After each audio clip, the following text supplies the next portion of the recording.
Shalom, selamat pagi Bapak Ibu Saudara serta rekan-rekan yang saya kasihi di dalam Tuhan Yesus Kristus. Kembali pada pagi hari ini dengan penuh sukacita di dalam Tuhan, saya menyapa menjumpai Bapak Ibu Saudara semua melalui program Motivasi Pagi.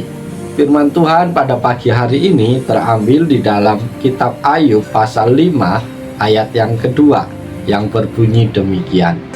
Sesungguhnya orang bodoh dibunuh oleh sakit hati, dan orang bebal dimatikan oleh iri hati. Amin.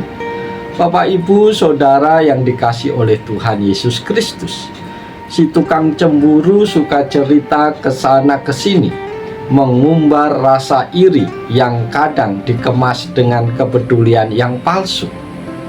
Virus cemburu atau iri hati bisa merasuk ke semua kalangan, dari bawahan hingga atasan, status pendidikan tinggi ataupun rendah, kalangan kaya ataupun kalangan miskin.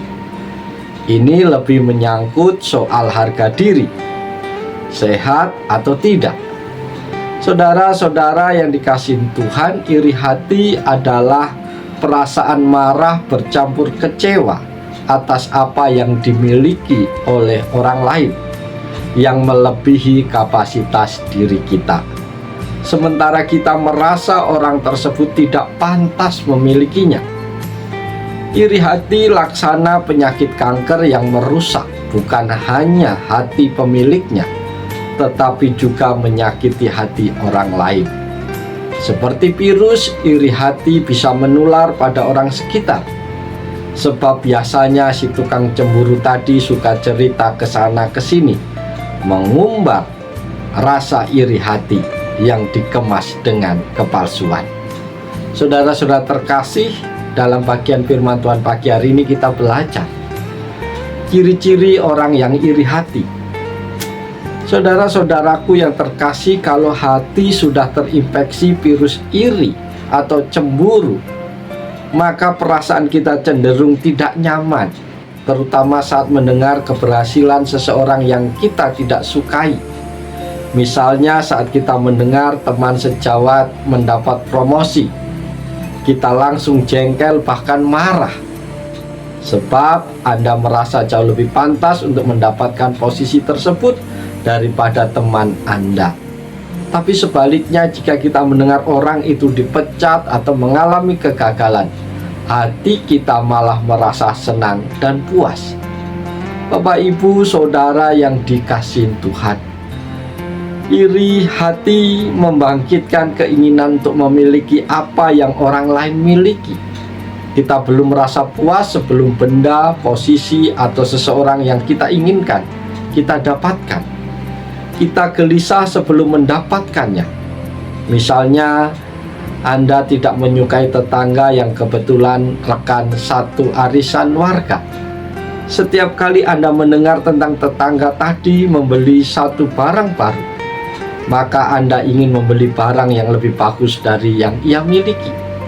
Perasaan gengsi menguasai Anda lebih daripada kesadaran bahwa Anda sebenarnya tidak membutuhkan barang tersebut. Yang kedua, kita belajar akibat dari iri hati. Saudara-saudari yang diberkati Tuhan, perasaan iri bisa membuat seluruh tubuh tidak nyaman. Bahkan untuk makan dan tidur pun jadi tidak enak. Perasaan iri membuat kita membayangkan wajah orang yang tidak kita senangi tadi. Pikiran jelek muncul laksana film dengan bayang-bayang ketakutan. Perasaan cemas membayangi saat orang yang kita tidak sukai ternyata lebih berhasil daripada kita. Semangat persaingan tidak sehat membuat hati pemiliknya menjadi tawar dan kecut. Bapak, Ibu, Saudara yang dikasihi Tuhan, mari kita membaca ulang kisah Miriam yang iri terhadap saudaranya, Nabi Musa. Dalam cerita Ibrani kuno dikisahkan kepahlawanan Musa. Dia dipakai Tuhan membawa orang Ibrani keluar dari penjajahan Mesir menuju Kanaan. Musa dikagumi dan dipuji.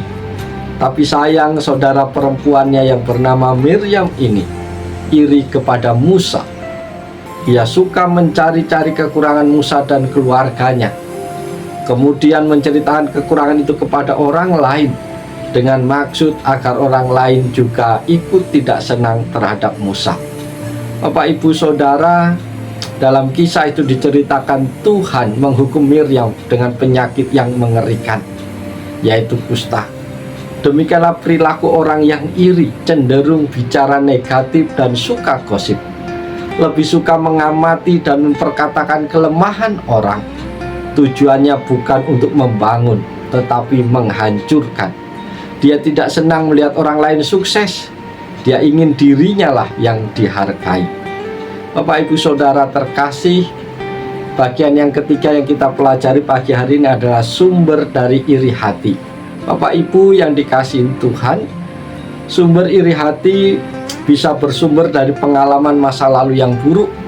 Apakah itu pola asuh yang buruk, lingkungan hidup yang buruk, dan pengalaman pribadi yang buruk. Hal-hal ini kemudian membangun citra dan harga diri kita buruk, minder, kata kebanyakan orang. Umumnya jika kita besar dengan kurang kasih sayang, dibeda-bedakan, atau punya trauma relasi yang menyakitkan, itu bisa menghempaskan harga diri kita menjadi inferior. Iri bisa juga disebabkan trauma terhadap seseorang yang pernah menyakiti hati kita, sehingga kemudian timbul perasaan tidak senang atas orang tersebut, apalagi saat mendengar keberhasilannya.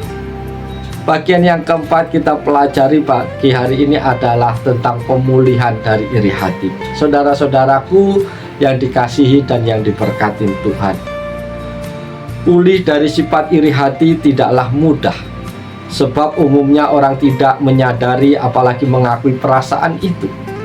Tapi jika Bapak Ibu Saudara mulai menyadari adanya perasaan ini terhadap seseorang dan Anda sudah merasa terganggu, maka perhatikanlah beberapa saran berikut ini supaya kita pulih dari iri hati. Yang pertama, menyadari perasaan itu dan mengakuinya, minimal kepada Tuhan dan seseorang yang dapat kita percayai. Akan lebih baik kepada orang yang kita percaya. Carilah bantuan orang lain yang bisa menolong. Yang kedua, belajar memberkati orang yang kita benci, yang kita iri. Minta berkat Tuhan atas kehidupannya. Sadarilah bahwa Tuhan berhak menentukan kepada siapa berkat itu diberikan.